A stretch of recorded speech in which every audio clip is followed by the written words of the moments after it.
I'm Raul Ramirez of Session Girls. I'm the media director, and we're here in Los Angeles with the amazing Lilith Kat. Welcome. Thanks. Yeah, great. Great that you made time to see us. I know you actually been pretty busy, right? Yeah, I just moved like 5 days ago, so Wow. it's been busy. It's been busy. Yeah, and in LA we've had a lot of crazy things happening. So I'm glad you were able to. How was the move? Because you were coming here, right, towards the LA area. Yeah, I know. I was packing up stuff over the weekend, and I kept seeing everything on the news with the fires, and we're not that close to where the fires are, but we are in our own area that has its own potential for fires, so we were just keeping an eye on it. I know for a while the house didn't have power. They turned our power off to prevent a fire. But by the time I moved, everything was fine. I didn't even smell smoke. There was no issues, so it worked out good. Yeah. Basically, like every part of Southern California is like a fire potential, right? So, yeah. Well, we're right by like the canyon. Oh, okay. So there's a lot. We're not that close to the mountain, but like we can see the mountain. It's maybe a 10-minute drive from the house, so it's close. There are fires sometimes, but it's not like we're not too close to it. Okay, good. Yeah. I'm glad you're safe, and I'm glad that it's unfortunately, say, like for us here, like right outside our window here, the Palisades fire, and we can't see it anymore, but I know it's still burning. So hopefully everyone out there is safe, and I'm glad you're safe and in a safe area. So hopefully that just continues. But with that being said, you've announced that this is your final season. Are you retiring this year from doing sessions? Yeah. So I announced my retirement back in April for this coming October. And so that'll be 10 years. I thought that would just be like a good time for me to retire. Yeah.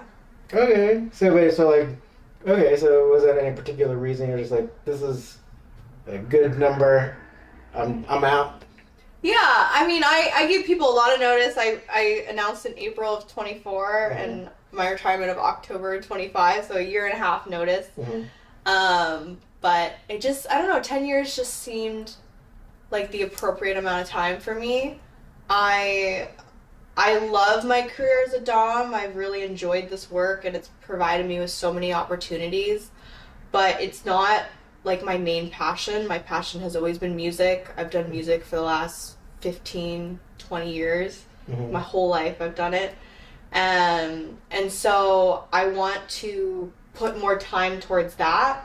And so one of them has to give. Yeah. And so I spent 10 years doing domination, and now I'm ready to pursue my career in music. I make my own music, and I DJ, and then I also started a record label over the summer, and that's been amazing. But it's very time consuming. So do you want to tell everyone, like, if they don't know like what the label is, and you want to let everyone know? So the label is called Cat Scratch, and then my DJ name is Alley Cat. So yeah, and where was I going with that? Anyways, I do love what I do for work. I love domination, but I just don't want to sell my time anymore, because I don't have that much time. So I'd rather put focus towards my music career, and I'd like to move more lifestyle. I DJ a lot of fetish parties. I attend Bondage Ball, DomCon, Fetish Ball. Like I'm already attending all these events, and I don't plan to stop doing that. But I just want to transition to more lifestyle. Okay, yeah. So sessions are like they do take a lot of time, right? So then you decided to kind of. So right now, are you already kind of cutting back, or do you have like a tour coming up? Or? I was pretty sick over like New Year's, so I haven't actually done a session in 4 weeks. And then I was sick, and then I moved, so yeah, I haven't worked in a month, which is crazy. So I'm definitely ready to start doing sessions again. But I think that would be like scaling back a little bit. Okay.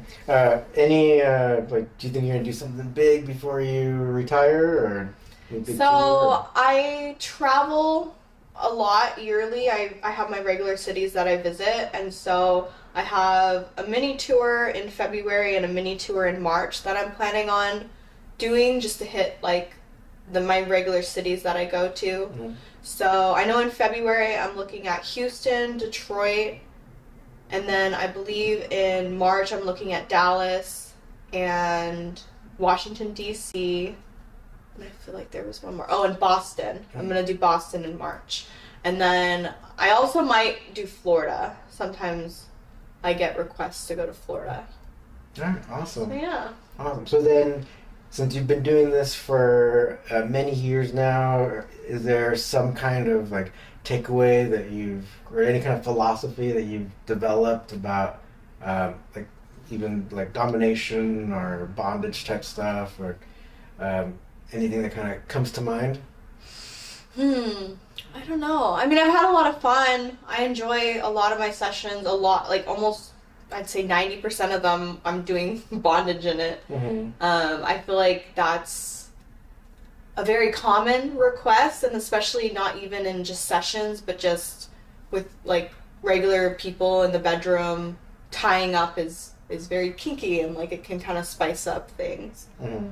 So. So is there anything that, like, say, like any of your clients in particular, like like, do you feel like the bondage, besides like is it feeling some kind of need for them that, or is it like, do you think that is there more to it than just like a kink level, or like, what kind of experience have you had?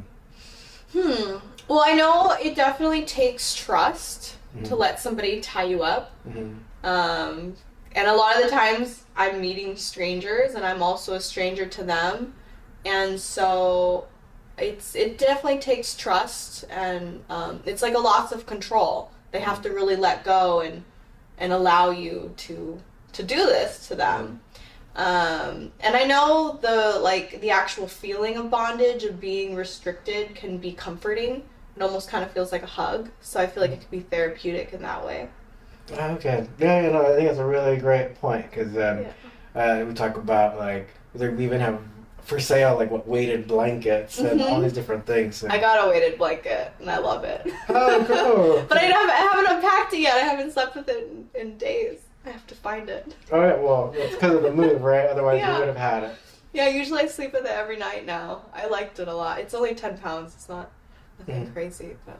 Okay. But yeah, I think like you brought up like a really great point where there is some kind of comfort in that, right? It's like, even I know that like for infants and stuff, usually we have if you wrap them up tightly, swaddle them tightly, Yeah. then they really calm down. So do you think the whole idea of like being tied up and bondage stuff like has something like that far back in like our human development? Could be.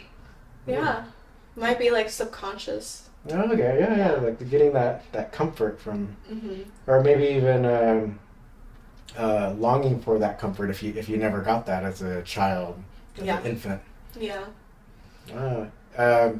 Is anybody ever kind of, well, actually I don't want to say like if there's any like, I don't want you to mention anybody like personal stories. Yeah, I'd be interested in maybe, but maybe some other time. But I mean, is there like, because it's so fascinating, the whole like psychological aspect, where because it's the whole industry that we're helping to provide like services for and stuff. So I think just learning about the different people who participate is like really fascinating. Like, Yeah. yeah. Is there any so one last question about this topic, right? So any other kind of like lessons that you've learned though? Because you mentioned the whole trust aspect, and is there a way that you like find that you can trust someone quickly, or is there any kind of like strategies or techniques you use to kind of like vet someone? Yeah, I vet my clients pretty well, I would say. I've never had any issues, and I've almost done this for 10 years. I feel like when I was younger, I was probably a little more reckless, but typically a lot of the negotiation is through texting or emailing or a phone call. It's all prior to the session. I find out what their interests are. I don't go super heavy into detail, but just like vague interests, and I look at how they talk to me too. If they are respectful, if they're using proper terms, then that lets me know that they're probably serious about this or that they're experienced. Sometimes I'll get guys that are rude, and I just block them. No chance. I don't have time to deal with it. So that's the biggest way that I vet people, is just off of the conversation that I have prior to the session. And then once we get to the session, then I always, usually unless it's negotiated beforehand, I have them come in and we go over everything again. I have them say what they're interested in. I go over what I like, if that is a common interest, if there's anything that they don't want to do. And I think just having a conversation just as people really helps them like get comfortable and become more vulnerable before we go into like a heavy scene. Yeah, I know. It's really fascinating. So one other thing that was mentioned on your profile is that you besides like the domination stuff, you have done some of the wrestling sessions as well. Is that still something you do, or not so much? Yeah, so I've always offered fantasy wrestling. It's something that I got asked to do probably early into my career, probably before I even really knew what it was. And I remember there was one guy that I used to see here by LAX. He would fly out a lot and we would just wrestle for an hour. But it was more fantasy wrestling. I don't know if he was just really weak or if he just wasn't trying, but he was smaller and I was really good at like pinning him down. I do CrossFit, I work out a lot, and so I have very strong legs and strong arms, and so I enjoy doing like choke holds and scissor holds and choking out like that. So yeah. I've never really done like competitive wrestling or anything like that, but okay, so no jiu-jitsu tournament wins? No. So did you kind of like learn as you went along, or did you actually do any kind of like training? I didn't do any training. I would say that one guy that I would see a lot, that was his only interest, and we would just wrestle for like an hour. And I remember we wouldn't go too hard. Like I would always win, but I would always end up breaking my nails. Oh. So I was going hard enough that I was like sometimes breaking my nails. Yeah, very cool. Sometimes now I try to be a little more careful, but they're a bit shorter now, so I'm not too worried about it. Yeah, but one small personal thing about say wrestling is like, since I've done wrestling for forever, and I do believe that like wrestling in particular has a lot of like natural human movements, even more so than like jiu-jitsu, where a lot of it is like kind of fighting off of your back. Wrestling, we see like a lot of in human development, like we do like bridging and all this stuff. So like babies do that when they're learning how to walk and all these different things that are in wrestling. It's like you'll see children do. So it's like it seems like everyone like is naturally a wrestler. Well, I think that's a common thing. I remember I had one other guy too. He liked the role play that I was his big sister. I would like, because I feel like that's common with siblings, is that they would fight and they would wrestle, or even like in the playground, if you liked each other, you would like fight each other. So I feel like maybe some of it comes from that, where it's like you're almost like back on the playground and you're wrestling with like the girl that you have a crush on, and she's pinning you down because she's stronger than you and bigger. Yeah, so fascinating how these things like even from our childhood, it's like they still are present even as adults, right? Ways to create connection with other people. Yeah, really fascinating. Yeah. So with that being said, is there anything in particular that you would like for the audience to know before you officially retire? Because time really flies. So it's like we're already going to be like February is like right around the corner. So then you're retiring in October. Yeah. So I'm sure October will be with we'll be here before we know it. How can like people contact you, or are you on Twitter or X or whatever? Like, let us know where to find you. Yeah, I am on Twitter. I have my ad on Session Girls, and I have a website. So I have all of that. Everything is just Miss Lilith Kat. So most people can just find me under that. MissLilithKat.com, Twitter, Miss Lilith Kat. All right. And then any other announcements? Just because we're in for a treat. So Ms. Lilith Kat is going to do a demo for us, but I want to make sure that you've let everyone know everything that like you'd like to say at the moment. And I'm not making total since you're going to be more local. Like, feel free to come back, and if there's any news that comes out, we'd be happy to do it. We could definitely do another one. Yeah. I need more interviews. I don't think I've done an interview since COVID, 2020. Mm-hmm. That was probably the last one I did. It's been so long. I don't know if anybody can really see it from like this distance between the camera and you, but would you like to show off your teeth? Oh, my teeth. I don't know if you can see them from that far. Yeah, I have my vampire fangs. Yeah. Let's see if I can scoot in here. Yeah, you can see them. Yeah. Yeah. So cool. Very cool. So I really lean into the cat thing. yeah, no, it's awesome. I've always thought Catwoman was so hot. Both of them. The one with the full latex with like the white stitching. So hot. And she has like the whip. And then Catwoman, Halle Berry, where she has like the leather outfit and the whip. Love it. Nice. So you try to incorporate any of those aspects into what you do? Yeah, I have a cat mask, like the Catwoman. I have actually the whole latex cat suit, but it's a lot of work to put on, so I usually don't. But yeah. All right. Well, we appreciate what you have on today. You look fantastic. And so, with that being said, we're going to go ahead and cut here. We're going to come back to the demo part. All right, and we're back. So, what will you be demonstrating today? I'm just going to do a handcuff tie. It's a Western tie. Okay. Yeah. So, what do I need to do? I just need your hands. All right, well, you got it. They're all yours. You can put them together.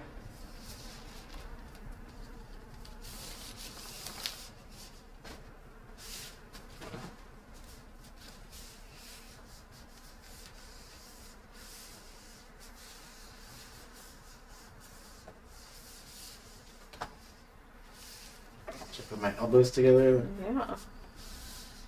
I guess I could have made this rope a little longer. That's okay. Open your hands.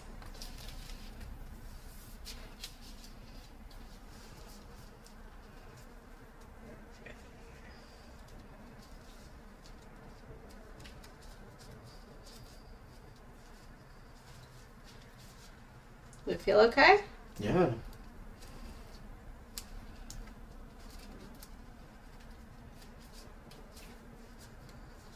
My hands are so looby from my outfit.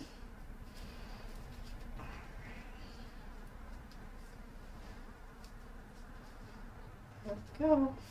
Wow. Now you're trapped. Yeah. I'll come a little closer to the camera here so you can kind of see. So see both sides You get out? No, actually, yeah, no, it's like the perfect. It's like the perfect thickness around the wrist, and then in between, so it makes it so there's no way you can really get out. Yeah. So you've you've had a lot of experience, or how long did it take, to learn how to do these knots and?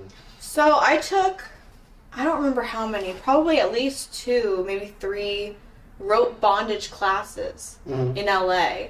I don't remember the dom that taught them, but I remember I took at least 1 or 2 from Terra, Indiana, of the bondage classes, and then I want to say her name was Cassie, Miss Cassie. I took, I believe, a class from her as well. So yeah. Wow. So she taught me this tie. I also learned like a harness tie. And then the one where it goes like behind your back, I learned that one. And then I learned penis bondage. Whoa. That's my favorite. Wow. Well, you can at least describe a little bit, right? Maybe we can't show it on. Yeah. It's cool. It reminds me of like a cock ring. Because you tie up the whole package. And then you do this thing where you kind of braid it down the balls and you separate the balls. Yeah. So you have rope around where a cock ring would go, around the whole thing, and then it's also like split, so like the whole thing is tight. I think it's fun. Oh. And then if the rope is long enough, you can like use it as a leash.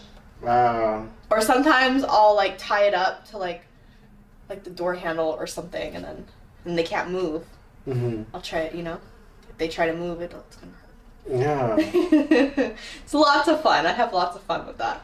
Oh, very cool. Is there any any other like ropes or knots that you like doing as well?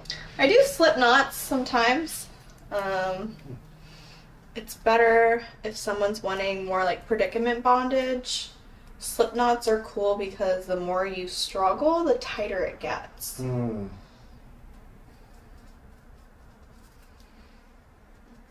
then you could do the same tie on your feet. That makes sense. And then everything's tied up.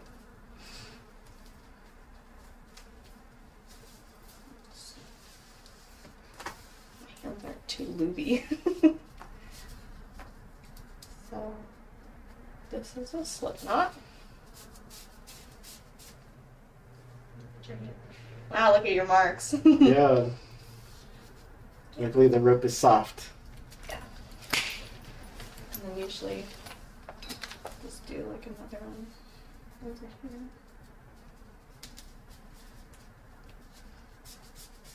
Your other hand. And go like that. And you can go this way.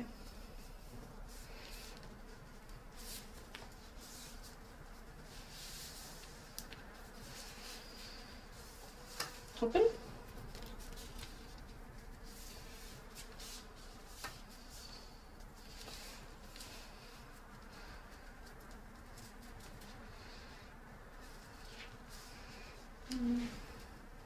I don't like having the knot in the front like this, but it's okay.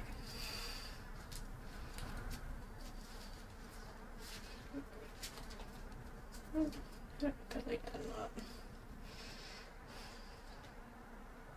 I think it's good. I don't know, you have this cool little loop thing and I want to do something with it.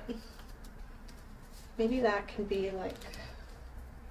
Yeah, like put it on a hook or something. Yeah, put you on a hook. Yeah, that's what we'll do with that.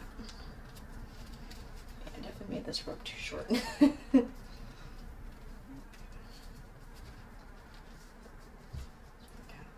Yeah. Awesome. I'm going to show it to the camera here. So. That's pretty amazing. Yeah, it's fun. Rope is fun. I wish I knew more stuff. Like, I never learned shibari. I never learned suspension. So. Well, there's always more. Yeah, always more to learn in everything. Yeah. This is such a basic tie, though. A lot of the people that come to me, I've never really gotten a request for, like, crazy bondage. So, but then from here, then, did you say, like, if... Like from this point, like if I move more, then it would tighten, or it's like easier for you to tighten. Yeah. So even if I try to struggle, then it's getting tighter. Cause you can't pull. Oh, yeah. So hopefully you can kind of see on the camera that like the more I move, then it does get tighter. Yeah. Oh, awesome. Yeah, slip knots are cool. They're fun. And you make a daisy chain that way too. That's the French slip knot.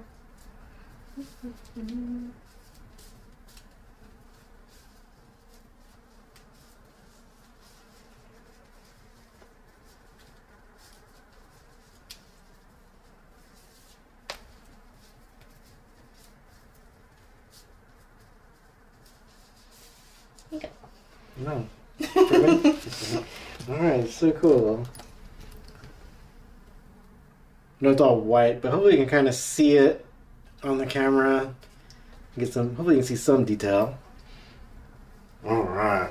Well, thank you so much. I hope people will really kind of learn a little bit more about like all the different like details, right? They go into like ropes and bondage and all all the layers, right? There's so much to it. It's not just you tying people up. I mean, there's so much that goes into the person who both sides, right? Mm-hmm. So and the marks are cool too. You gotta show them the marks. Oh yes. So hopefully you can kind of see.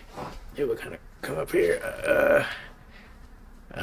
Hopefully you can kind of see something. Yeah. Yeah, a little bit, right? Pretty cool. Yeah. So look into it, and then one last time, how do we get in touch with you besides like the Session Girls website, your profile on there? But can you tell us which social media you're on again? I'm only on Twitter. Okay.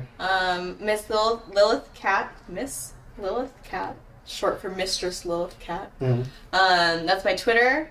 My website is misslilithkat.com. My email is misslilithkat@gmail.com. You can also Google me. All right. Okay. Yeah. Well, make sure you do that. All right. I'm trying to think. I know I have a Reddit account. I don't really use it. I have FetLife. I don't really use it. All right. Well. I think that's about it.